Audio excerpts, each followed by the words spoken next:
今天是2021年的11月23号，我们现在还是在新疆的玉尼县。我现在在我的房车里面，大家看，我的房车非常的凌乱，我已经看不下去了啊。大家如果持续关注我视频都知道，我在这个玉尼县呢已经待了一段时间了哈，拍摄了好几个影片了。那最近的影片呢都在讲玉尼县这边采棉花的一些内容，但我们今天这个视频呢就不再讲这个东西了啊。我们今天来一个生活 vlog， 大家看我的身上，看我的这个整个人的造型非常的凌乱啊。为什么呢？因为我是一直住在房车里面的啊。因为现在新疆这边已经进入冬季了哈。我看了看今天的天气预报，这个玉尼县哈最高温度，今天的最高温度是3度，零上3度，那最低温度呢零下9度。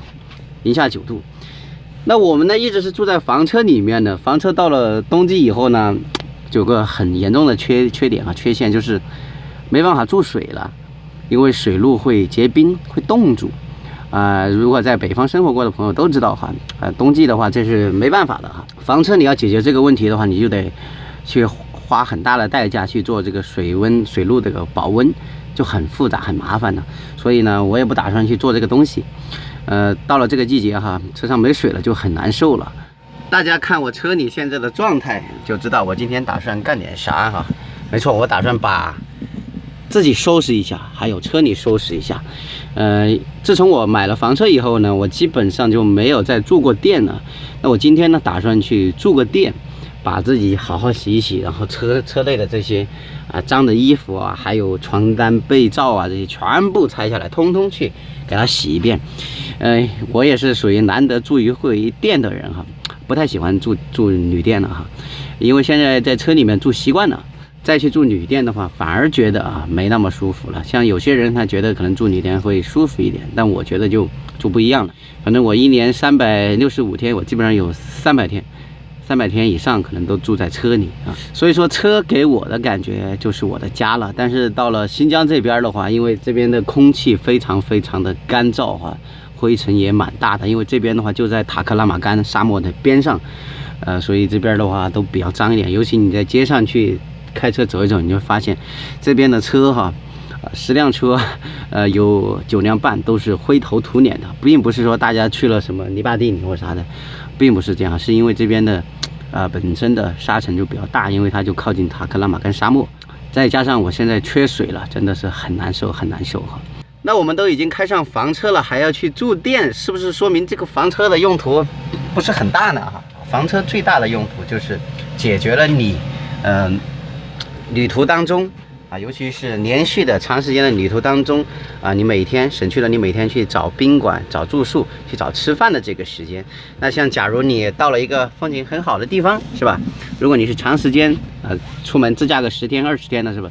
你到了一个风景很好的地方，你想在这儿多停留一会儿，不行，因为这个地方没住宿，这个地方没吃饭，没有吃饭的地方，你就必须得赶到城镇里面去住宿去吃饭，所以就不能像我们这样子随性而为了，想在一个地方停多久。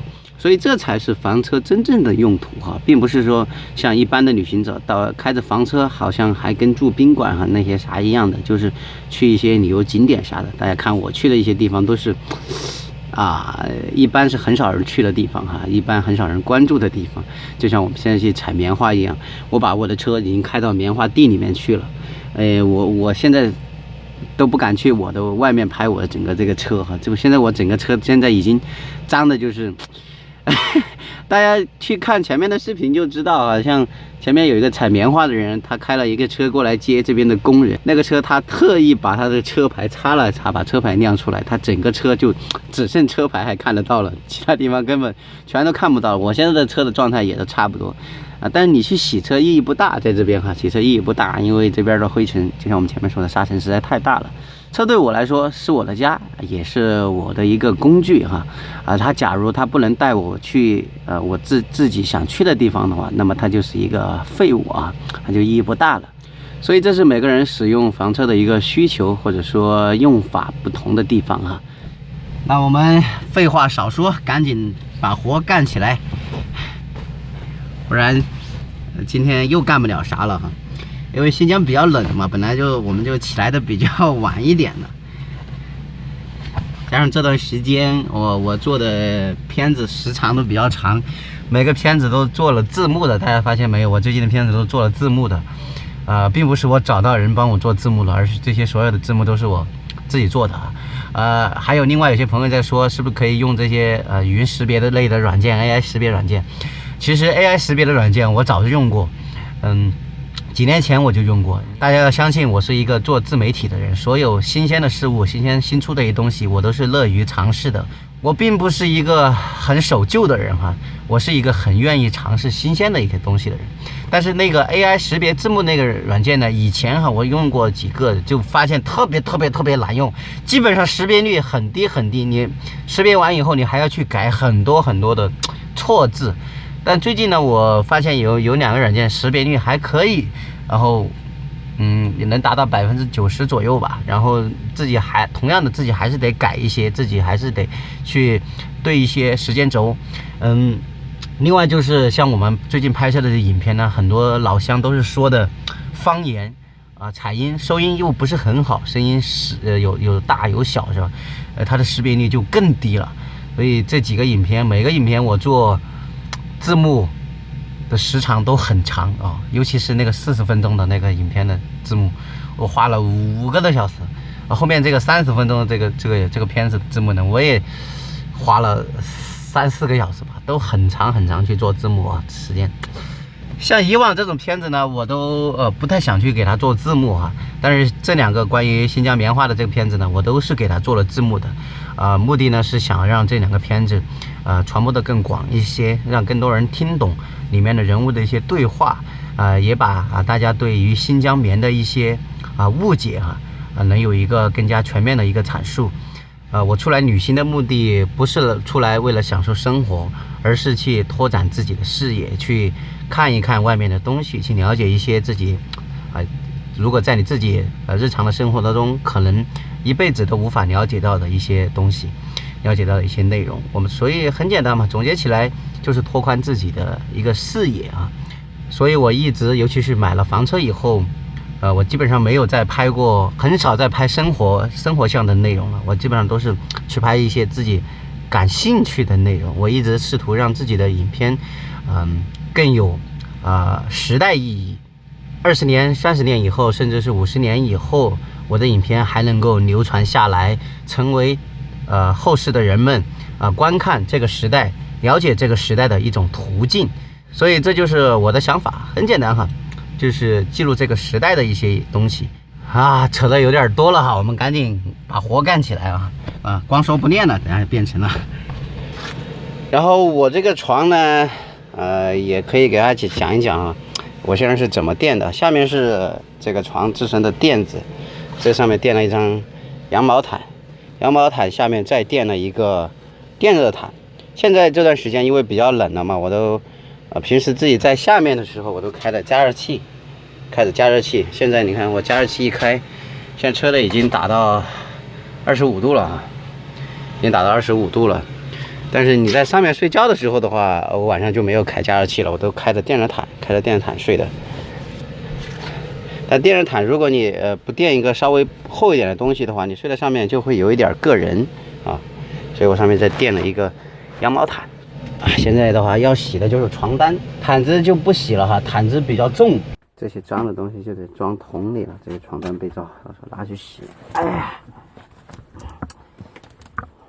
不知道这个县城有没有洗衣房就是那种共享洗衣机、洗衣房。如果有那个的话，会稍微方便一点。但我们其实不太喜欢那个玩意儿，因为感觉洗的人多了嘛，可能就比较脏一些。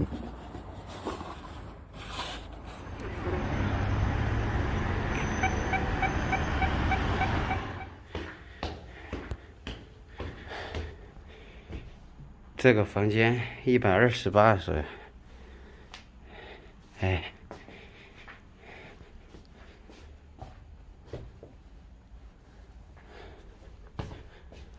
怎么样了？有地暖的。就这个吧。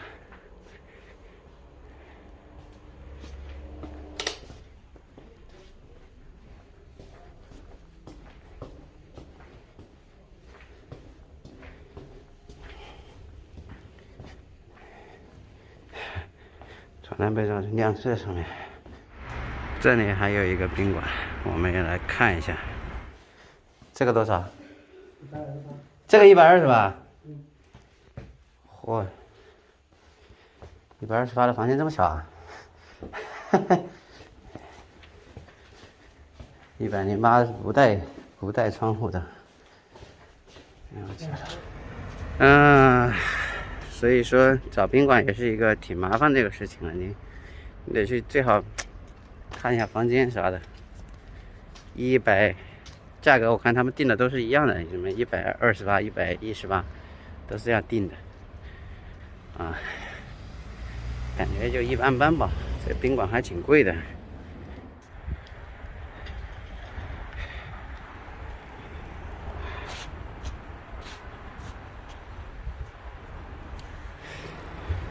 我也是服了我自己，每回去住店，感觉就跟逃荒似的，大包小包，那不就跟逃荒似的吗？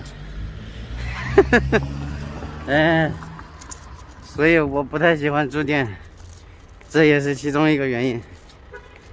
因为你每次住店要搬东西去，自己的洗发水、自己的沐浴露、自己的毛巾。所以我们租了个这个房间，很小。这个的话是110块钱，押金50，总共收了160。看，很小一个房间，很小很小。这个就是过道，就我站这么一点，床这边还有这么一点点过道。就这样。最重要的是洗东西、洗衣服、洗澡、洗衣服，赶紧的搞起来。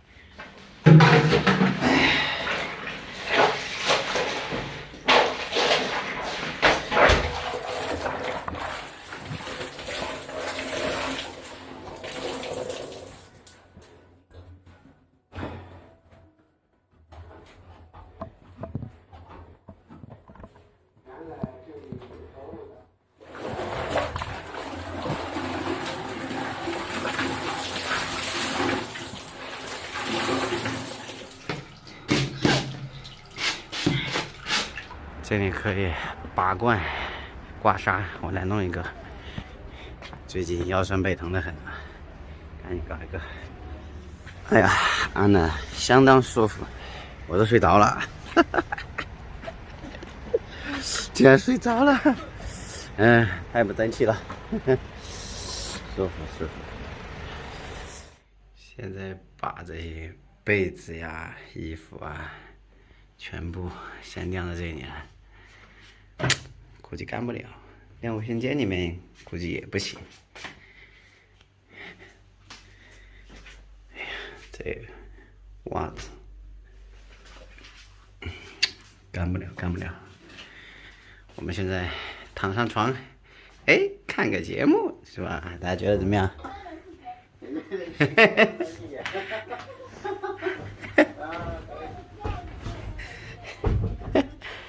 自己看自己的节目，这种体验怎么样？大家觉得？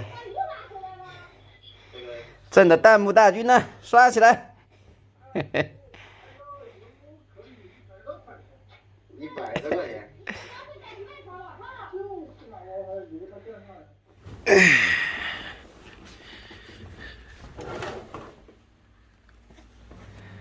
早上好。其实现在已经不早了。新疆的10点50了已经。我发现一起来，浑身这个衣服上，因为我住酒店宾馆，我都会穿着衣服睡。这个衣服上，哇塞，昨天穿的全是那个被罩上面那种灰，一层一层的。然后我给大家看一下我这个电脑上面这个灰更恐怖。这是我电脑啊，昨天摆这里的，就变成这样子了。全是这样的灰。哎呀，鼻子就是因为这种灰尘，鼻子上有点。我电脑昨天一进宾馆就把它开起来了，为什么呢？大家看，我正在传视频，用酒店宾馆，用宾馆里面的 WiFi 在传到我的网盘里面。我的硬盘已经有很多块了，1、2，这里3，这里面有2块。这就是这些年拍的东西啊，全在这里了。这里面还有2块硬盘，5块，这里还差了1块，6块。这一块是5T 啊，这个也是5T 的，这个是4T 的，这个也是4T 的，这2个是2T 的。我平时发视频呢，都是用自己手机的流量上传的，就是1块钱1个 G 的流量上传的。所以我一直没有上传4K， 很少。上次试了一下，传了一个4K 4K 太大了，传不动，实在传不动。所以一直发的都是1080P， 但我拍的素材都是4K 的。这个就是我们昨天洗的这些被子、衣服啥的。一点都没干，可能只是沥干了水，上面都还有水，水都没沥干。哎呀妈呀，1桶都装不下了，真的1桶衣服。妈呀，这个老年痴呆越来越严重了，甚至忘了这边现在是冬天了，我穿1件衣服就出来了，然后房卡也没拿，冷死了。哎呀，看这些车都是脏的一批，就把这些洗好的衣服晾在车里面啊。等到了晚上的时候，我把我的加热器一打开，让它风，用加热器把它烘干。否则这衣服你晾这里10天半个月它也不会干的。你拿到外面去晾的话，沙尘太大了，你这衣服等于白洗了，也只能风干。因此我引申出一个很好奇的问题，那当地人家是怎么晾衣服的？是不是每家每户都得买那种带风干的洗衣机呢？我是一个大胆假设、小心求证的人，我专门问了一下当地的朋友，看看他怎么说。对，你不要在外面晒，在外面晒衣服都是灰呀，都是沙子呀。你看他怎么说？我们都是在家里晾呀，全都是挂在家里。我们家是挂在卫生间，要不然就是挂在那个房子里，靠窗户的那个，就相当于能晒到太阳的那个地方。晾衣架一般都挂在那，都在房子里晒太阳。反正我们这边很少有人在外面晒衣服，除非是那种天气特别好的情况下，才会拿到外面来晒。基本上晒衣服都是夏天晒，冬天的话，你晾在外面直接就结冰了呀。所以很多事情你不来当地你是真的不知道啊。这边可能到了冬天连衣服都没得晒了，没办法拿到外面去晒了，除非太阳很大，天气很好的情况下，你才可以拿出去晒。正常一般的情况下，即使像我们今天太阳其实还不错的情况下，你衣服也不能拿到外面去，否则你的衣服上全是灰。好了，我们现在开始收拾东西啊，把这些东西一收，准备走。真的是脏的一批。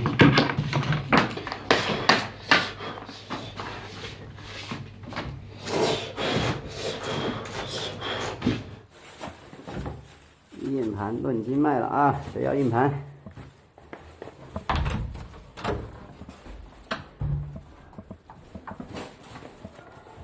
过来吃个黄焖鸡米饭啊，黄焖鸡米饭。整了一个红烧肉啊，还可以。米饭来一汤2大碗，2碗米饭。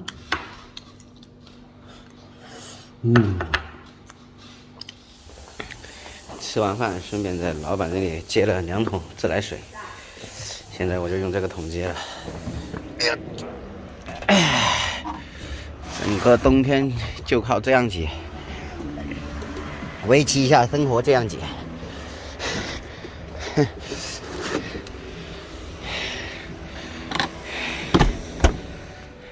好了，我们现在回到车上了，这才回到我自己的地方了。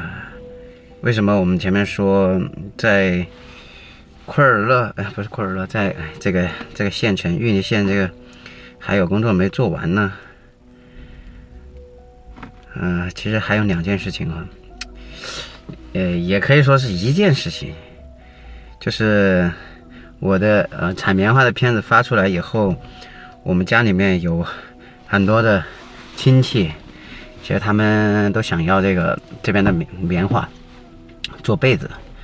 那我呢，确实也帮不了那么多人，只给我家的几个，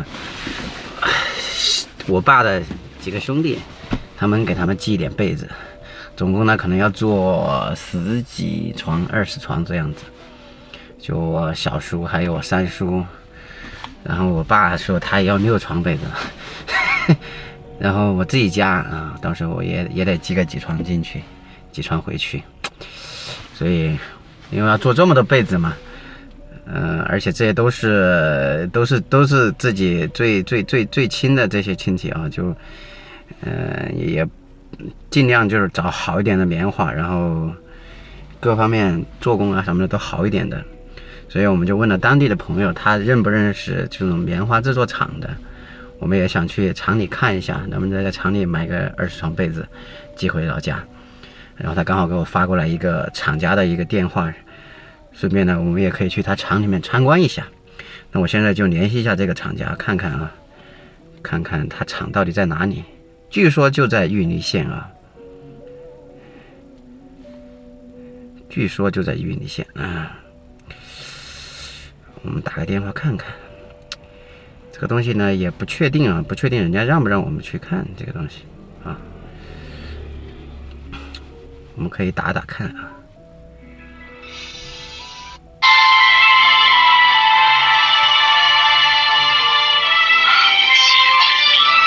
打电话还有视频。哎，你好，哎，你好，哎，你好，我听说您那儿有个棉胎厂是吧？对。你厂在哪里啊？在玉里县。我现在就在玉里，你跟我说在哪儿？我过去你厂里一下，然后我可能要买点被子，然后我到时候去现场跟你说，好吧？行。你在哪儿厂？哎，我在厂里。厂在哪儿？你说厂在哪儿？我给你发定位吧。你现在人在哪儿？我现在就在这个玉里市中心，这个县城中心这里啊。行，好嘞。那我加你这个电话的微信是吧？对，加微信啊。好，行，好，我马上加你啊。现在是真的方便啊，这可以加微信发定位。定位给我们发过来了啊，我们看一下，很近啊，没多远一点，3.8公里啊，我们现在就去看看，不知道好不好打火。我现在加的柴油还是0号柴油啊，可以。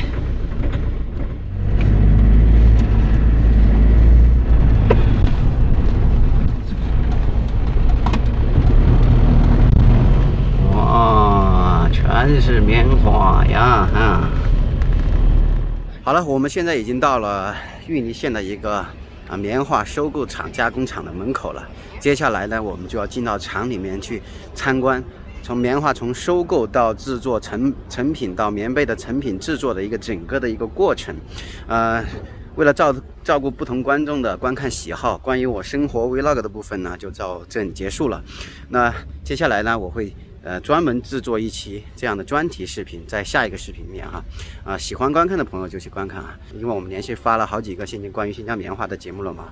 如果你不想看的话，我们也不勉强哈。在网络上观看节目一向是一个双向的选择哈，你喜欢看的内容你就看，看完你甚至可以点赞什么投币啥的都可以。对于你不想看的视频，你退出就好了，咱们不必强求。不要你不喜欢看的内容，你又强迫自己看完，看完了以后你又在那儿说啊，这个不是我想看的啥的，你怎么变呢？不是我想看的内容啥的，这样就很不好是吧？好了，我们这个视频就暂时录到这里了。